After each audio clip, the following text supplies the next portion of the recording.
Hello there, it's Jay here from Jay's Vintage Junk, and welcome to I think this is part 3 of this PYE BV20 television restoration from 1949. Confession time, I ended up doing a tiny little bit off camera. I had to, and I buggered it up, to be honest. What I forgot to do in the previous video was just to ascertain whether I had heat continuity between all the heaters, because basically on this set and on the vast majority of all valve television sets, certainly the ones that were made and sold in the UK, you have a series heater string on them, which is basically like the old Christmas lights. So the heaters are all connected up in series and basically go across the mains.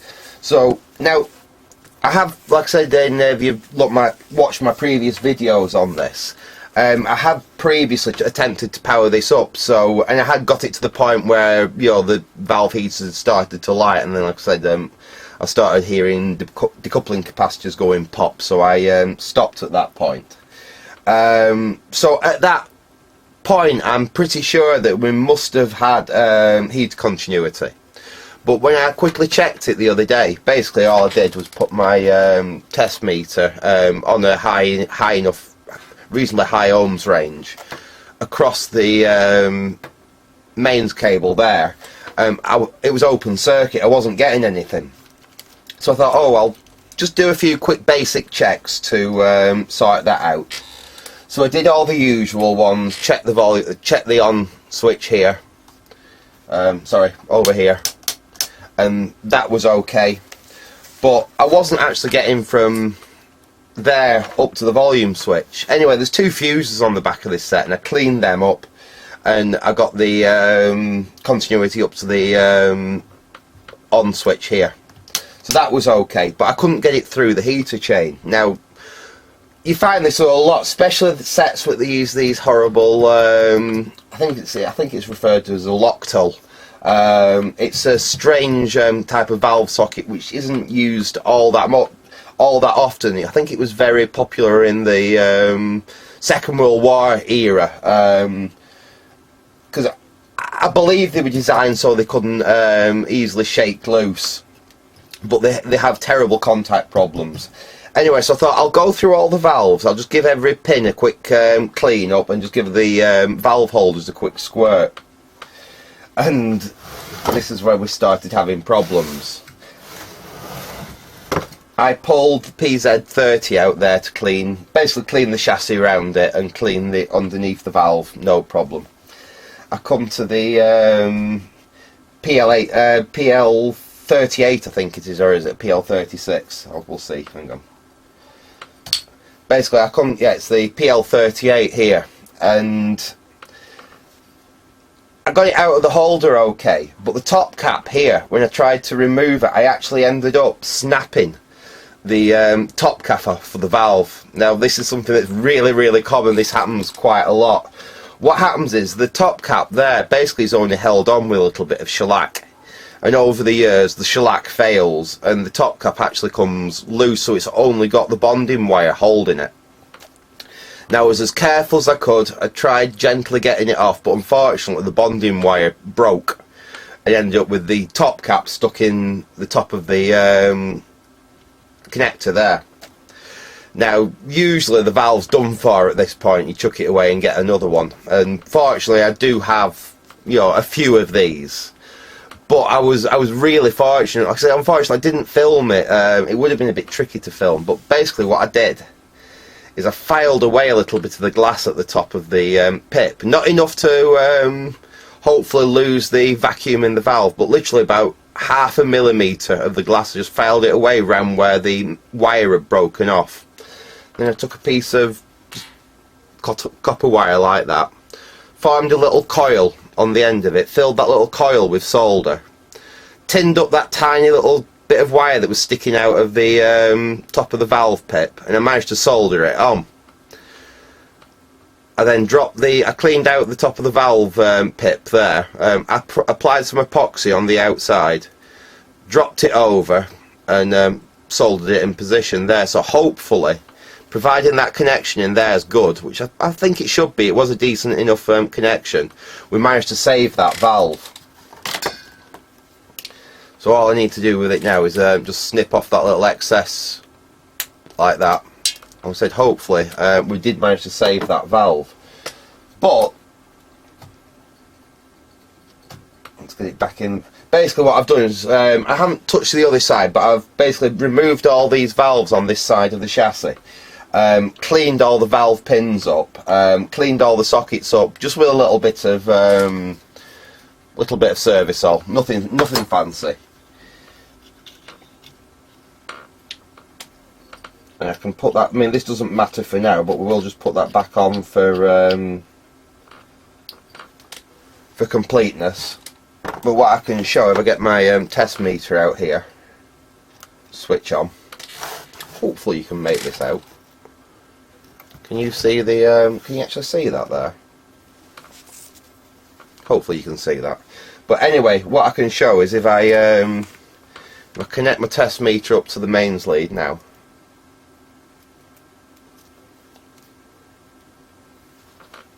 It will show, hopefully, that it might be switched off. Hang on a minute. Can you see? Just hold that like that. And can you see that? If I switch it, now you can see we're getting the resistance of the line there. So that's basically showing the resistance through all the valve heaters. So it shows that we do have actual heater continuity. So we've managed to sort that little problem out. So unfortunately I didn't film any of that, but you can just see basically what issues I've had. So basically what we've got to do now is, there's two approaches to this. You've got the Shango kind of approach, where basically you just plug it in and then see what goes pop and replace it as it goes. Now, I can kind of understand with a lot of the sets that he's working on that basically the sets that aren't really worth restoring, he just wants to see them, you know, see if we can get them to run again. This is a bit of a different case. Like I said, this is a set that's in really nice condition. It's not a set that's been molested. It's not a set that's been, you know, left out for 30 years in the outside and is pretty much destroyed. It is in very, very, very nice condition. So we basically take a different approach to actually getting this set working again. And you'll hear a lot of people say, oh, you know, it's not right, you don't just change all the capacitors, and that's not the approach to take. Well, to be honest, it depends on what you're working on. In a lot of instances in radios, I may just change one capacitor and then try and get the radio to power up. In a television like this, there are a lot of capacitors which will actually stop the set from actually doing anything. We can't take the approach of just perhaps change one or two capacitors. We're actually going to have to change quite a lot of the capacitors in here before we can even see whether the television is going to operate. What we're going to do, we're going to start with main smoothing. I think basically this here. This is the main smoothing capacitor in the set, and I know for a fact, I've worked on a lot of radios, televisions from this early era, late 1940s, early 1950s. Radios, you've got a chance that that capacitor may still be good. In televisions that I've worked on from this era, that capacitor is almost certainly bad. As that's the main smoother, you're not going to be able to get a stable picture on the set with that faulty. So basically we're going to have to change that as a matter of course. And then there's an awful lot of other capacitors. Basically, I'll refer you to the circuit diagram. Basically we've got two parts of the set. We've got up here, now this is your IF. This is basically how your signal comes in, gets amplified, demodulated. That's all this part of the set here. This part of the set at the bottom here, this is what creates the high voltage and the line drive. This is what actually produces the picture. This is the part of the set we're going to concentrate on first. We may have to just change a few capacitors in here, just the other decoupling, that are going to perhaps take the high tension down to ground, that if they short out they're going to pull all our high tension down. We'll swap them out. But at that point we should actually be able to apply power to this set and actually see whether we can get the screen to fire up, see if we can get a nice raster on it. So it really is going to be a case in point. We change that and then we just start going through all the capacitors in this section, and any which are basically these old wax paper ones like this, we're going to have to change them. There are some we could possibly leave in there, but to be honest, because I want this set working, we'd have to change them eventually. So if we're going to have to, say, dig down to change, you know, one that's buried, we may as well change the one that's next to it, and then we don't have to go back in there again and, you know, like I said, change capacitors in the future. But we will start, we'll pull that out, because I know that's going to have to be changed, and we'll see what we need to replace it. I do have actually on here a list of all the capacitors used in the set, and I'm pretty certain I've got all the ones that we need actually in stock. Let's get that main smoother out first, and then we can take a look at it and see what we need to do to replace it. And get my my tools set up.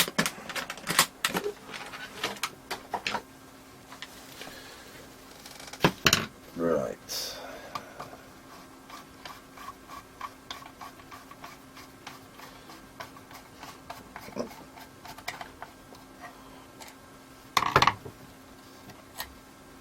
Take that out. In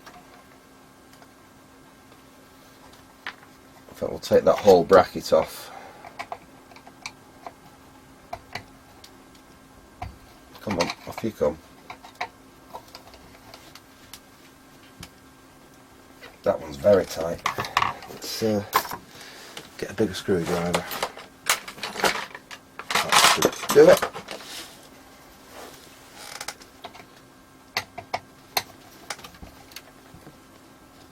Oh no. Let's see what else we've got. It's too small.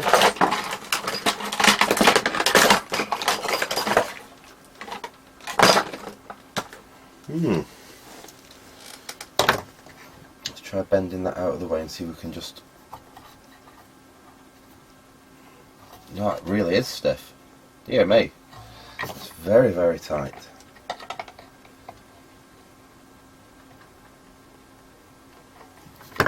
That doesn't want to come out. I'm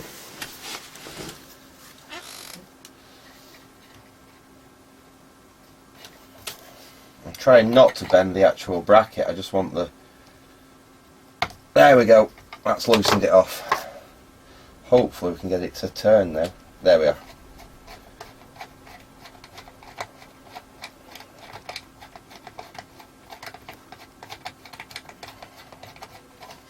It's not got a captive nut on the back of that, so we'll have to retrieve the nut once we've taken this off.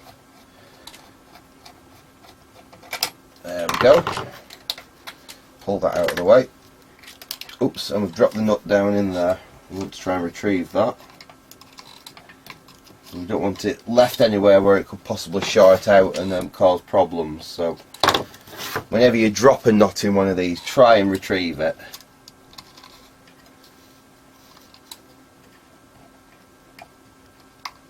Come on, out you come. Out you come. There we go.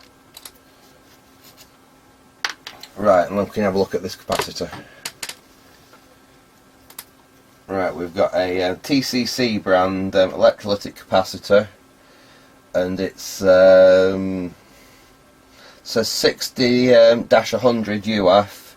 It's 280 volts peak working. Right, so we've got a 60 UF section, that's the yellow section, and we've got a 100 UF section, and we've got a the black is the negative. So it's a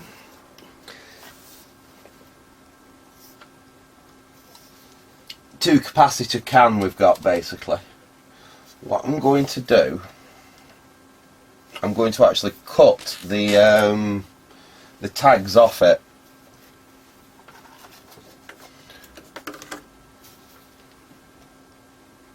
I'll cut the first one off. Pull that out of the way. And cut this one off.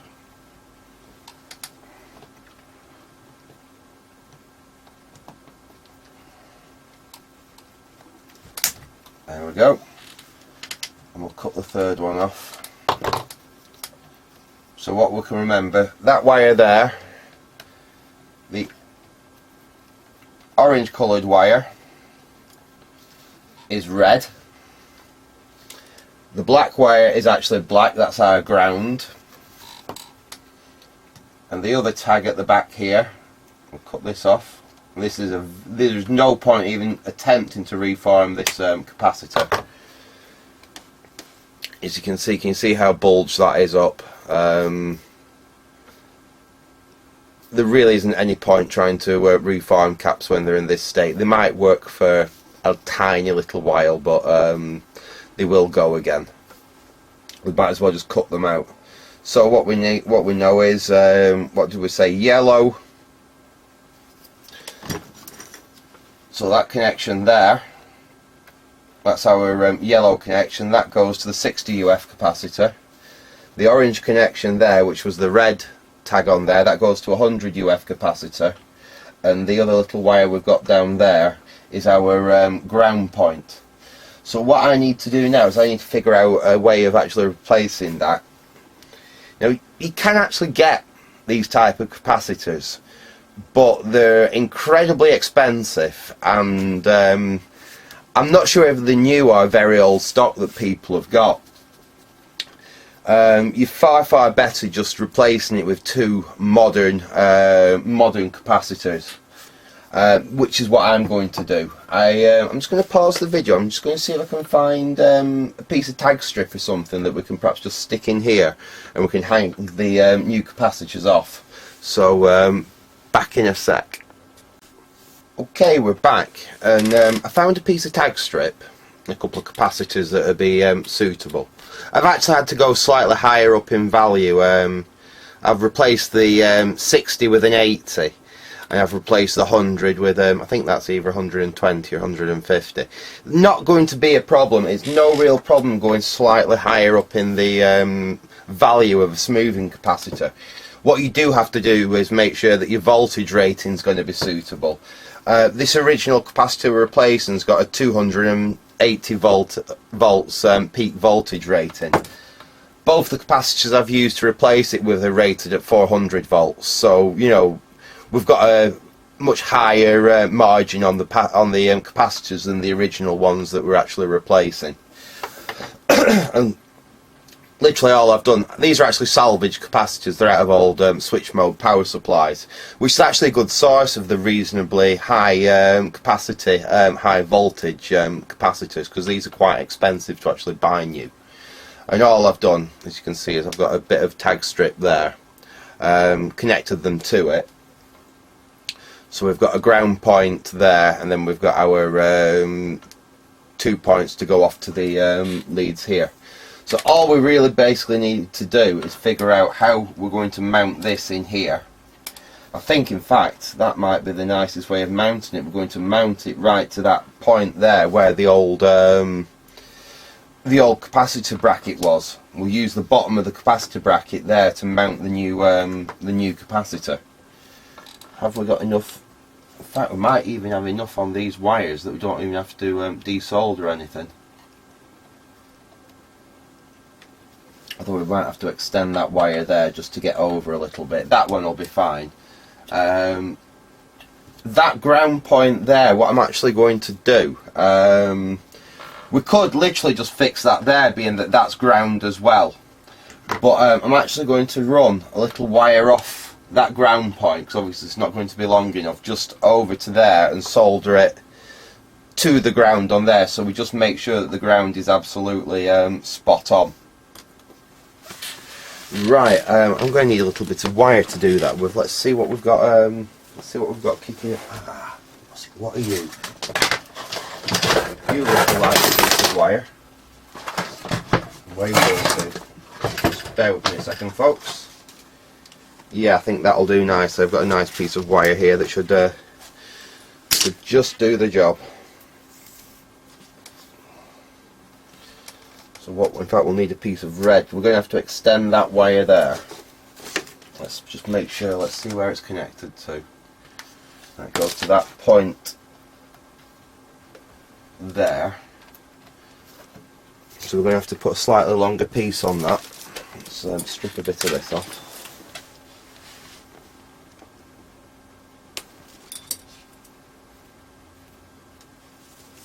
Just tin a piece of this wire up.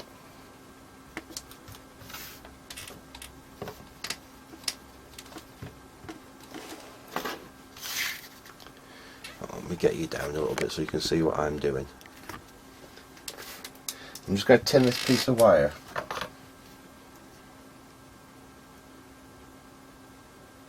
There we go. Now, we could extend the piece of wire that's already there, but I think it's just going to be better if we replace that with a slightly longer piece. So we can just move, like I said, so we can move the smoothing cap over and actually get it in a nice secure position over there. So we're going to cut that wire free. See, one of your biggest problems when you're working on an old set like this is actually causing problems by disturbing things as you try and repair something else. So we'll pull that off. And it's a really crowded connection that already, so I'm actually just going to lay my new wire on like that and solder it in place. It's not the advised way of doing it. The advised way is to clean all the connector up and then get your new wire in there. But sometimes you have to take these shortcuts and you actually end up doing less damage than if you was to do it the correct way. And to be fair, a field engineer back in the day, this is exactly how they would have done it. So we'll solder this piece in place. And we can get the I've got my iron nice and hot as well. I've got it cranked right up to do stuff like this. Oops.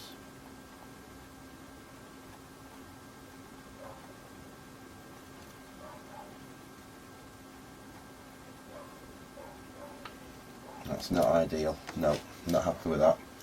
What I think we'll do is we'll add a bit of fresh solder to that point. I don't think that old solder's flowing very nicely. The best thing you can do is just add a bit of fresh, like that. And we'll see if we can get this joint to take this time.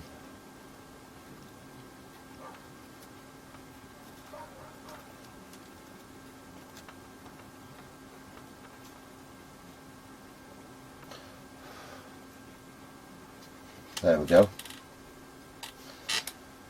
Right, what we'll do, we've got that connected on there. Not ideal, but like I say, I really don't want to pull all that tag strip apart just to solder a new wire on.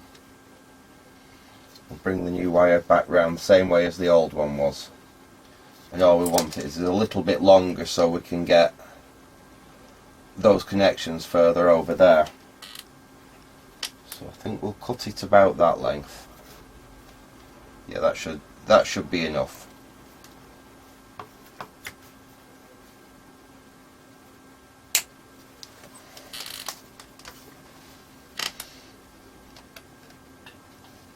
And we'll get rid of all this mess here. We'll just try and heat that up and see if we can get the wires out of it.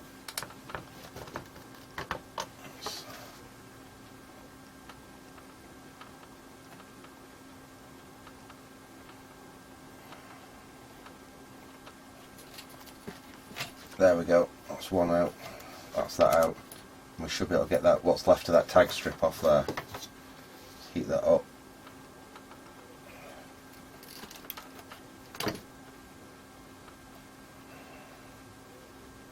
Come on.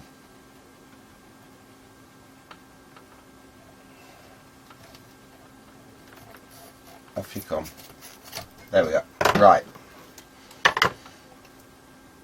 Get that one out of the way. So we've got that wire. Just pull that through there so we can get it back to there. So those 3 wires can now reach where we need them to reach. We want to do something about that ground wire there as well. I think what we will do, let's just cut the end off it.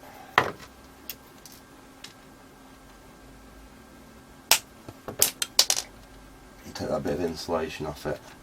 I think we can use that as an anchor point for the new piece of wire, which we're going to go from basically the bottom of the tag strip just over there. So this isn't completely necessary. It's just going to make that ground a little bit more secure.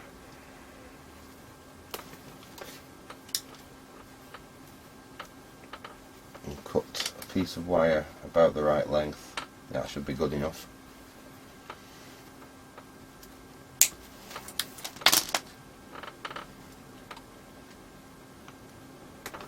Just tin that up.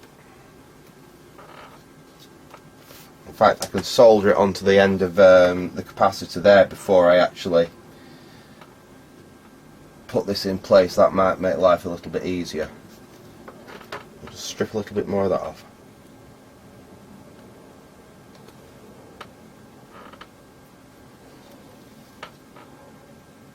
Put that round there like that.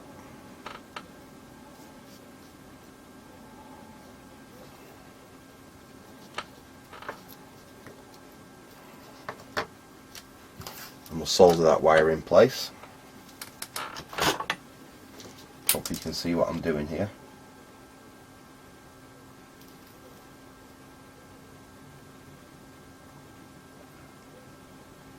There, that should be okay. There we go, lovely. So we now have a ground wire attached on there, which, like I said, we can go back to the original ground point on there with. I will strip this new wire that I installed, and we'll try and get all these through the tag strip on the new. Ooh, there we go. Trying to do that without straining that connection there. We should be okay.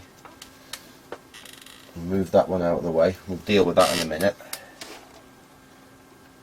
Try and get all these 3 through the tag strip on the new capacitor board, so we can make a good mechanical connection. And so, seeing we've got a new tag strip with new through holes, this should be doable. We should be able to get all 3 through okay. Right. We need to get them on that centre connection. No, sorry, that connection there, because these it's that one there that goes to the 100 UF section, isn't it? Let's just double check. Yellow.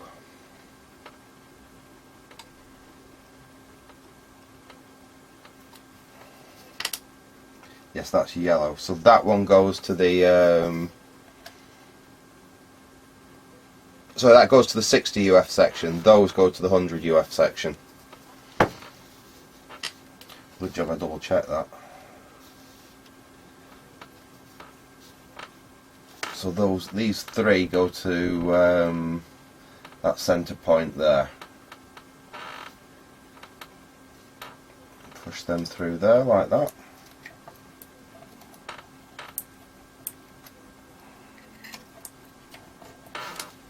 And that one has to go in as well.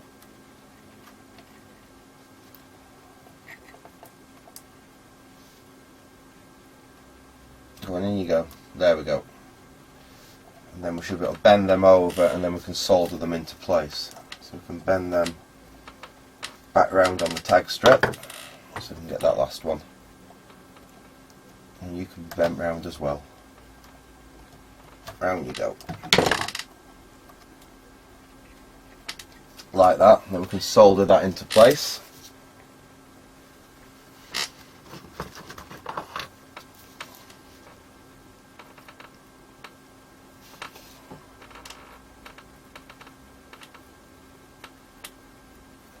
So use plenty of solder. We don't want a dry joint here. There we go, that should be okay. And then we just need to connect that orange one there back up. And so unfortunately it still has some of the yellow paint from where we snipped it off. So we know that's the yellow one.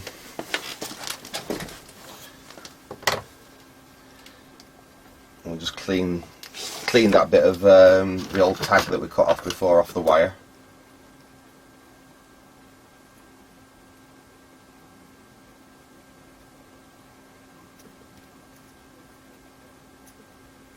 And heat that up a bit. Get that to come off. In fact, sometimes if the wire's long enough, you might be better off just snipping it and remaking the end. This one's been a bit of a pain. In fact, because it is long enough, that's what we'll do. We'll just snip that muck off the end there. We'll strip a little bit.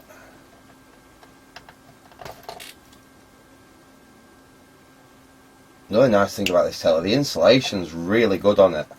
On a lot of these old sets and old radios you work on, the insulation is just starting to crumble and you end up, it's a pain actually changing the wiring, because the insulation's got in such a bad way.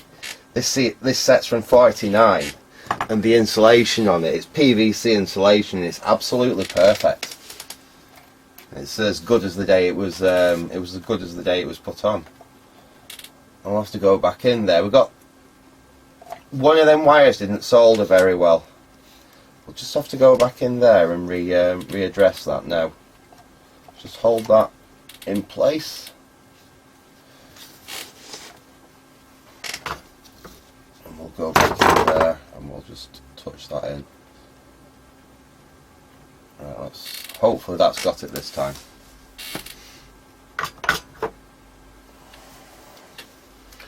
Let that re-solidify. That's got it, yeah. That's good and solid now. So we've got this orange wire here, needs to connect on there. And twist that up. Pass that through the eyelet there.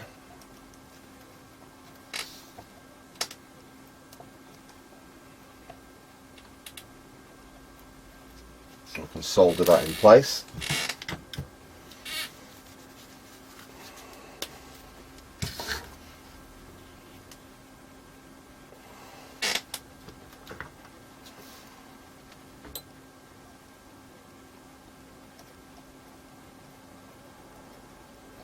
Oops. There we go. Make sure that that's just a touch more there. There we go. And we'll get that little blob of solder off that. There we are. Off you come. And there we go. That's nicely soldered into place. So that now, I'll move some of this stuff out of the way. We just basically need to find the best way of mounting this where nothing can short out. In fact, that's quite nice, like that.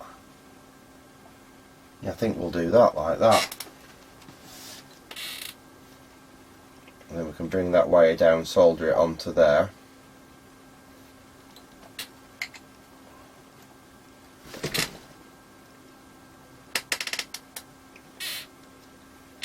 Our other option, I think, is to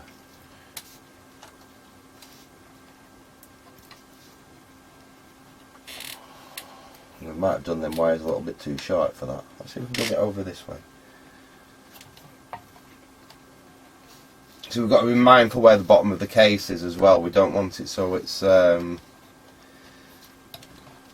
in the way of anything else. Let's try that there. No, I honestly think that's probably going to be the best mounting position for it, is right there like that.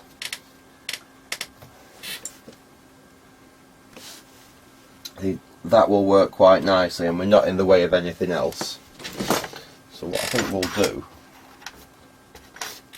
is get the original nut and bolt that actually held the old capacitor in place. Slip that through there.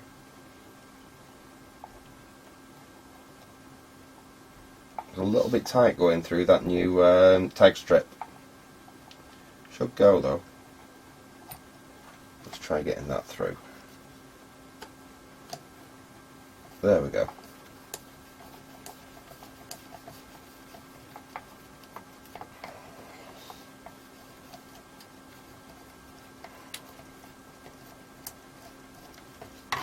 That should work.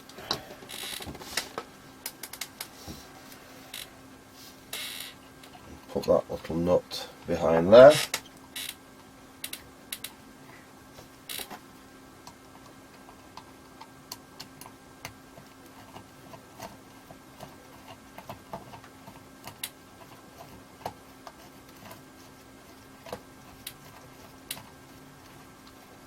There we are. That's bit. Tighten that in. So, and that would actually work for a ground, to be absolutely fair. That would actually ground it. But what I'm going to do, as I said, I'm going to take that black wire that I soldered on, and I'm going to bring it over to where the original capacitor was grounded over there, just as an extra, literally just as an extra ground point for it. What I'll do is I'll just clean up that, if I can use this Stanley knife, I'll just clean some of the muck off that stub of that wire there.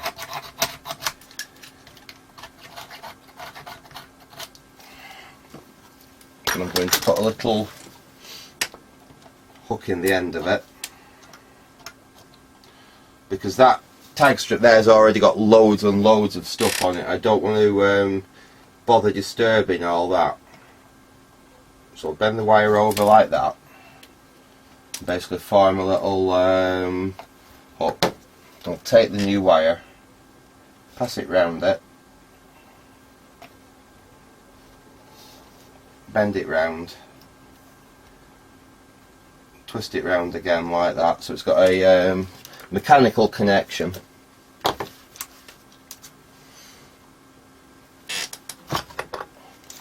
And we can just then solder that in place there.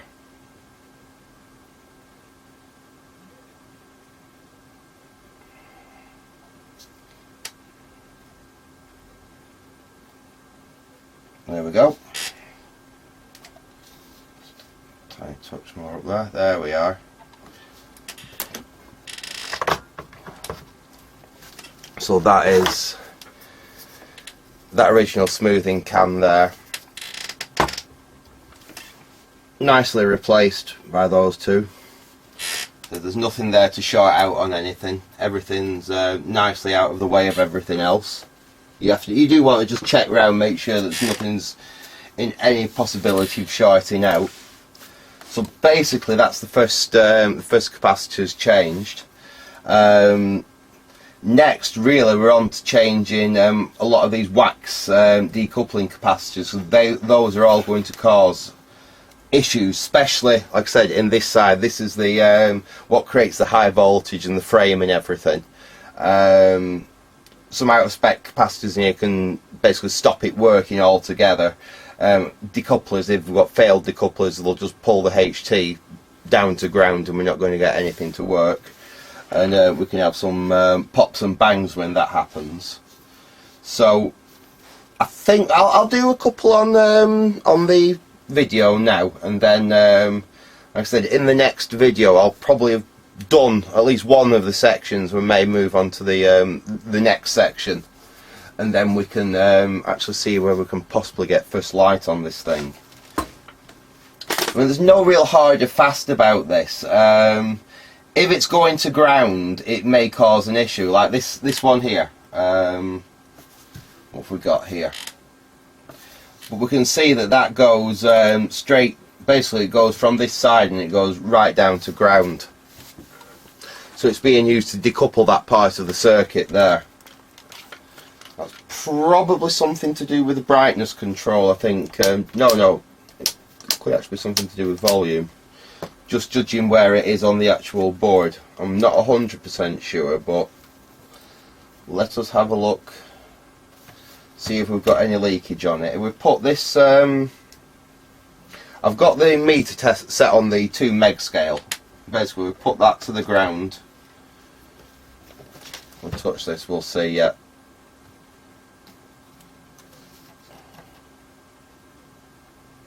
We should get 0.0 there. Now if we try this side of the capacitor, I believe we're not actually getting any leakage on that. We've got 0 on that side. That's not actually showing leaky. I'm quite surprised at that. Let's try this one here. Now that one, again, we've got one side to ground.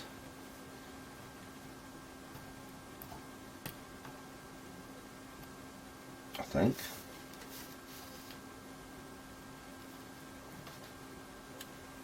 Yeah, we've got one side to ground there.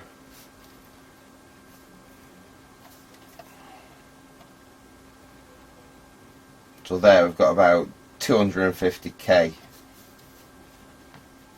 across that capacitor, so that is that one is probably quite leaky.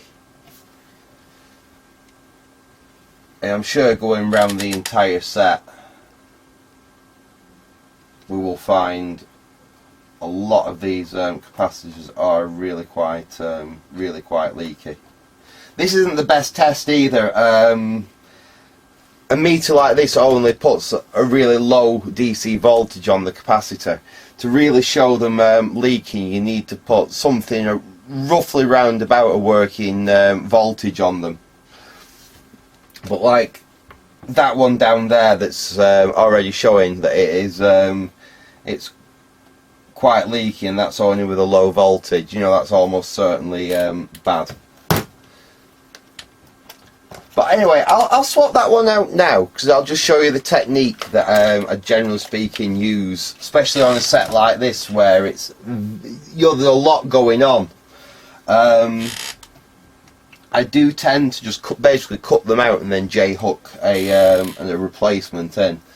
We'll snip this one out.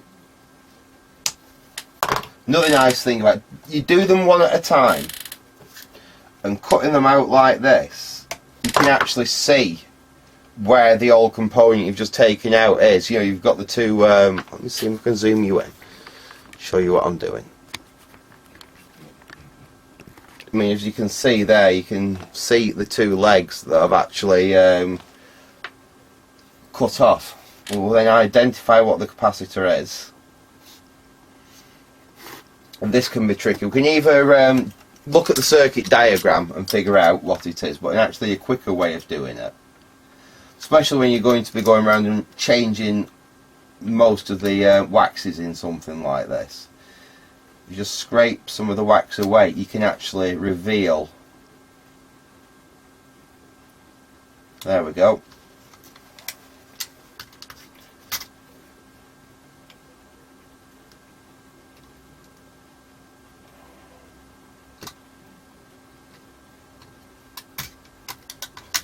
It is a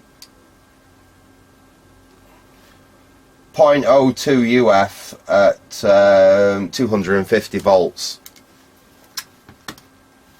So let's go into my capacitors. We should have some of those. Yeah, we do. And now we've got a replacement for it there.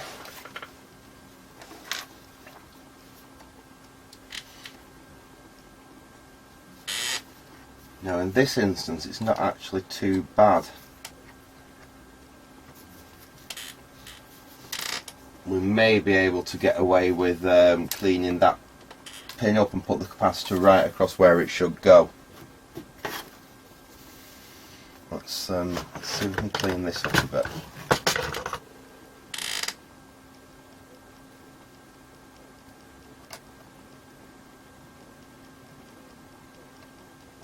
In fact,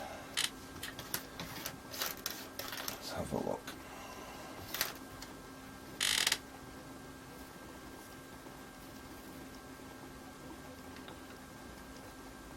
See, one of the problems you get is you've got a lot of contamination on some of these old connections, and it can take a lot to get your new wires to actually solder onto them. Let's see if we can, the best way to connect this actually.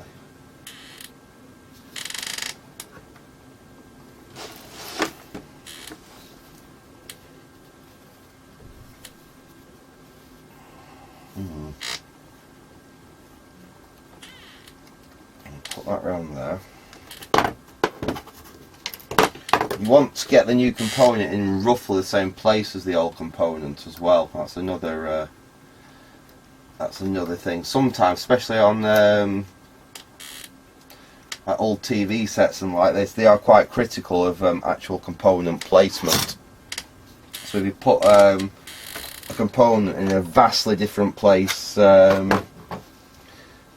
the original was, you may start experiencing issues, experiencing problems. So it's always as well to try and get it as close as you can to where the original part was. And sometimes it's not entirely possible actually, but usually you can get something reasonably close to where the old part was. Solder that one in place. So what I've done is I've bent it round and I've actually also soldered it to the old component leg. So that side's in. Cut the excess off. And then we can do this other one here. Again, I think we can perhaps bend that round, get that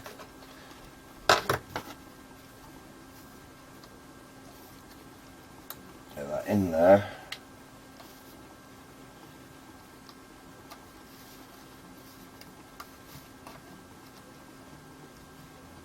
There we are. Pull him round and get that in.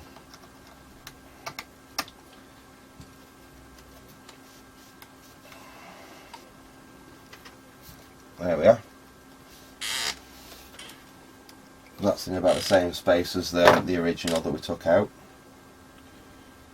I'll bend that wire in there.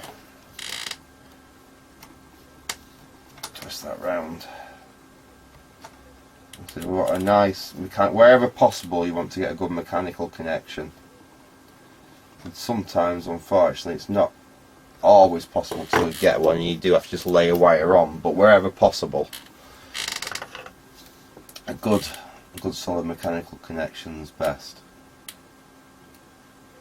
And then we can just solder it in to make the electrical connection like that.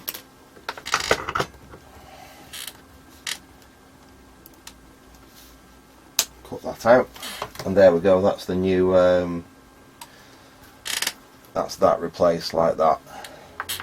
So as you can see, we've got an awful lot of capacitors that basically we're going to have to go through and change. We've got that one down there. I think that's the one we're going to do next. So I'll do this one on film, and then I think we'll stop here. So it goes to that valve holder there. So it comes off the same point as that resistor, off that valve holder there.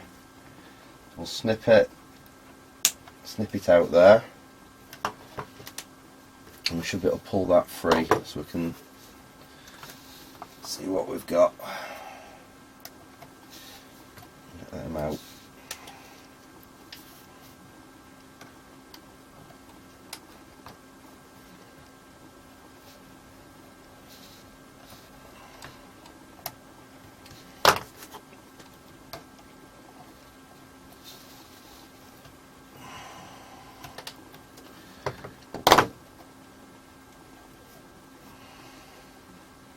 We notice there's quite a few restorers don't actually show people changing capacitors and stuff like this. It's because it is actually a bit of a faff and a bit of a pain to do. And I don't know if it makes very good videos showing lots and lots of capacitor changes, but I'll show a few to get that wire out so we can see where it is, and we need to cut that capacitor off there, and then we can find out where the other side of it goes, and then we can find out what the value of the capacitor is as well. So I'll snip that off, and we've got, there it is, there's the wire.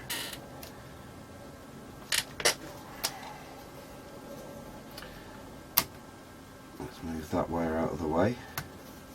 We can figure out where that one goes. It's right behind that transformer there. Like I said, this is one of the problems with working on these sets. It's not easy to change parts in. It goes down to one of these. Is that the one? I think it goes down to that valve holder there. Let's see.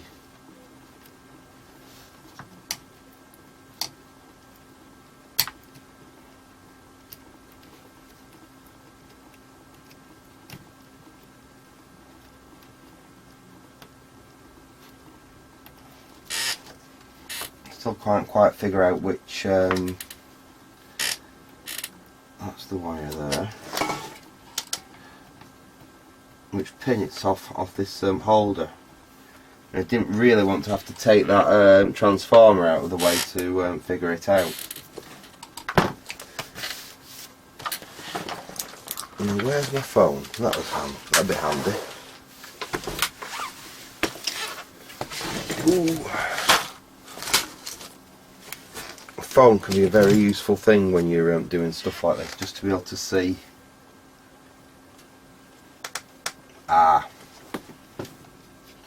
There it is.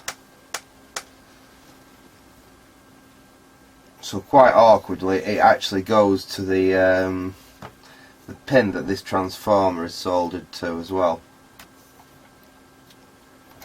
It's that wire there. So we may have to take that transformer out just to put that capacitor back in. Well, the other side's easy enough. The other side is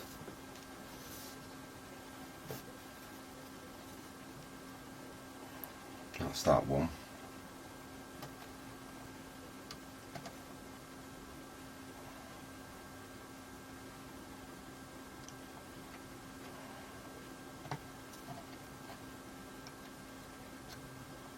And there's the other one. Yeah, that's that one there. So that side's easy. We can see it goes straight to that that valve pin there. That one.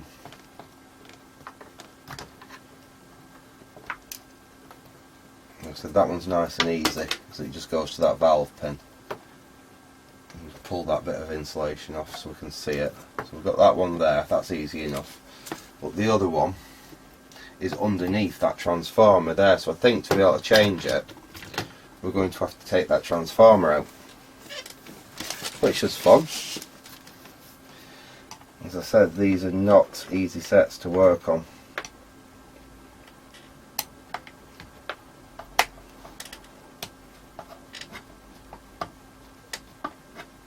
In fact, I wonder if I just take this first fixing screw out for the transformer, where I can just swing the transformer out of the way while we get to that. That might be possible. We got that screw out there. We'll pop the screw out there, like that. Hopefully we can find out where that the nut that we drop's gone. Let's have a look around here. Ah, there's the nut that we dropped, so we can retrieve that. There it is.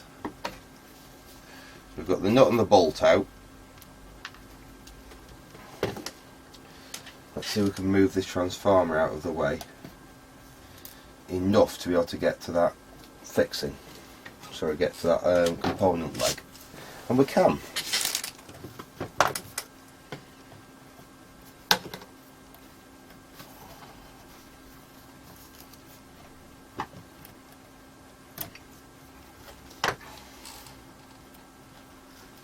And we can see, unfortunately I don't think you can really see what I'm seeing here, but we can see where we need to attach the new capacitor to now. Got that bit of wire there.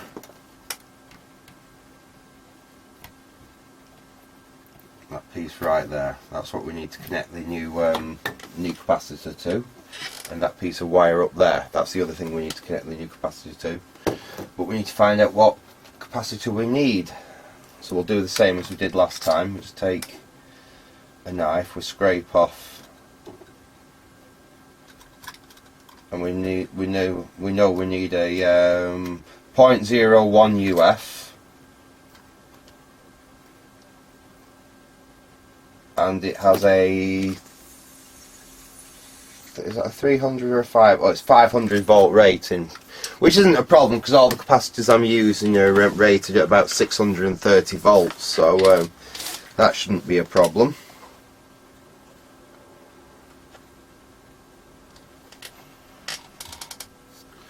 .01. Let's see what we've got.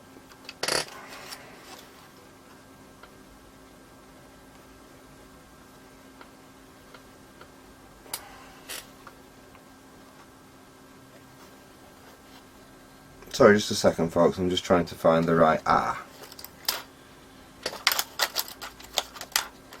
There we go. I've got a 0.01.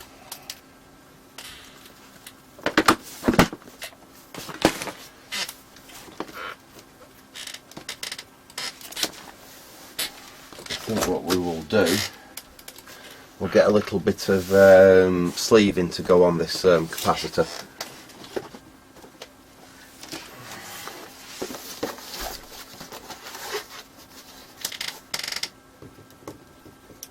So this is a it's like a heat shrink type sleeving, but it does work quite nicely when you've got in a little confined space like this. So we'll put, that's a little bit long.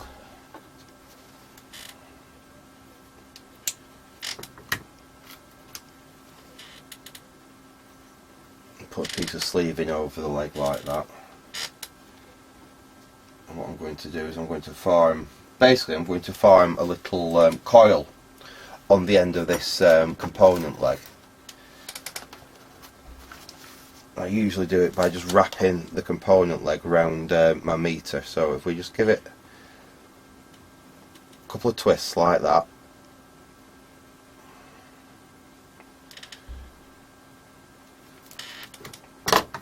and then we take my my snips, we can just make this coil a little bit tighter basically.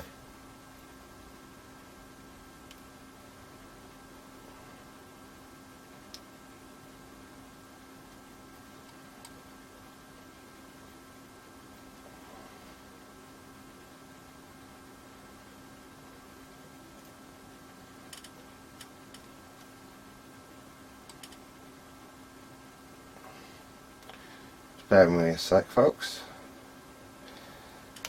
You can see at the end of there, I don't know if you can make that out, but I've made a tiny little coil at the end of the component leg, and all I do is I slip that over the old component leg like that. We'll get the iron. I really need a longer flex on my iron, you know. And we just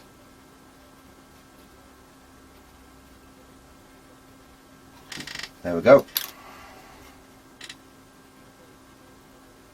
Not quite there.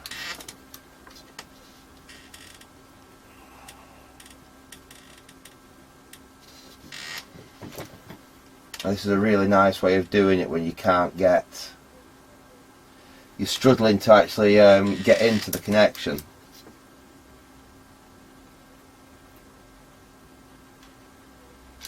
Make sure that that's tight. There we go.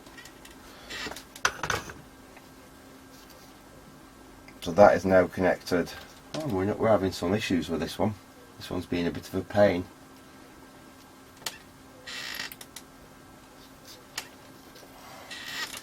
But basically the idea is that you slide that little coil over the wire, the original wire,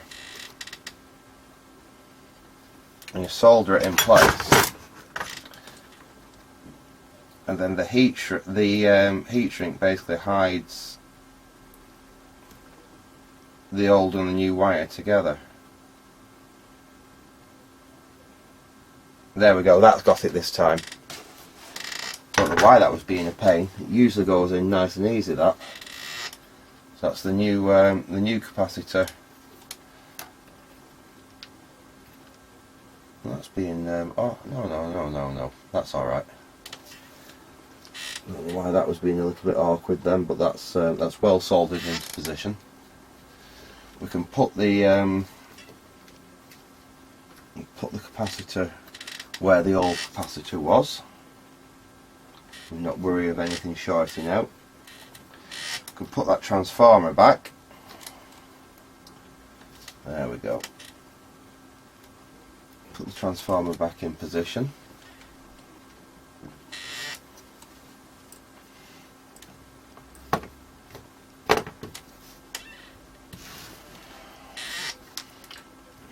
Nice and happy with that there.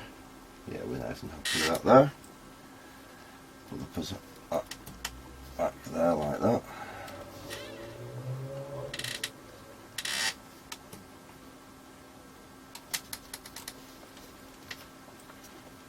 And put the screw back in to hold the transformer back in place.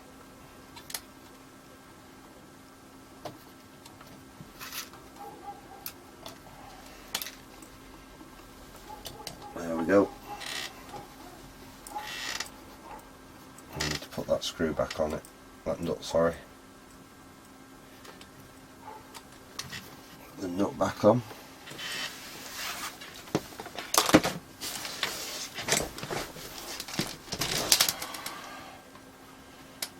I've got a resistor here that's in the way. Just gently move that resistor out of the way. See, that pack these sets, you do struggle a bit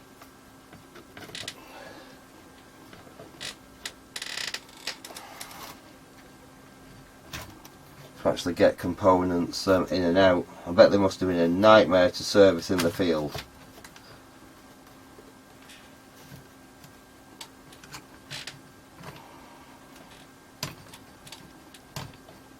Go on.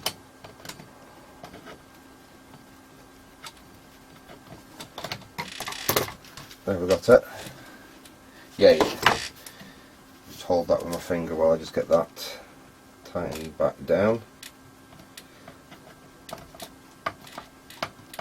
There we go. So that's the transformer back in. It's the new capacitor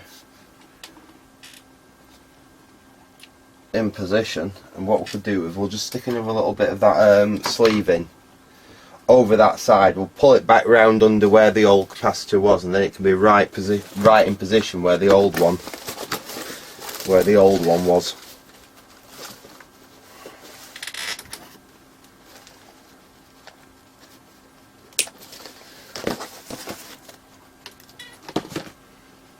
There we go. Put a bit of that sleeving on there, like that. Then we want to get that capacitor essentially underneath and back round. We'll go under there, we'll go and over there. Where's my other snips? There they are. So go under and over, get that. There's the new one in position. And we need to solder it basically to there where the old one was. So I think we'll go under that leg there, because I think that's where the old one went. Bring that round. We can use the insulation to make sure that that's going to be alright. There we go. And we can solder it to twist it onto the old leg there.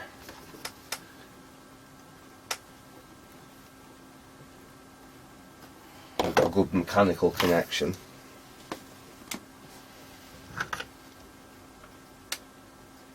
And we'll solder it in place.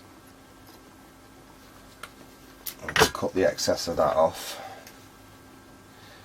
And so this is not a full way you'd restore it. If you was completely 100% restoring it, you would actually take all this off and redo it. But you're actually going to probably create more damage than good doing it that way. The way I'm doing it here, we're doing minimal disturbance really, while still being able to actually put the new components in place, which I think is a much better way of actually approaching it. So that's, as you can see, this is real time. We've been at this for what, probably over an hour now, and we've done the main smoothers and 2 capacitors, and we've probably got another 25 to 30 capacitors still changing this thing. Anyway, I'm going to leave it there for now. Like I said, this was just to show you what's actually involved, and this is doing it a quicker way than the professional proper way of actually doing it, which, like I said, you'd desolder from each tag strip, you clean it all off, reconnect all your wires with your new component and all the old components and resolder it. If we did it that way, there's no way I'd have this TV working before Christmas. Like I said, the way that we're doing it, where we just snip the old component out, we bend the new component in, possibly using the old legs or near enough, solder it in place, it's going to work. It will make the set function. Like I said, it's a little bit of an easier way than doing it than actually desoldering every single thing. And with a set this packed, like I said, we could introduce a fault doing it that way and then end up chasing our tail for quite a long time. Anyway, I'm going to leave it there for now. Like I said, when we come back, I'll probably have some more of the capacitors actually changed in it, and we could possibly see about doing a first power up on it. Anyway, thanks for watching, and goodbye.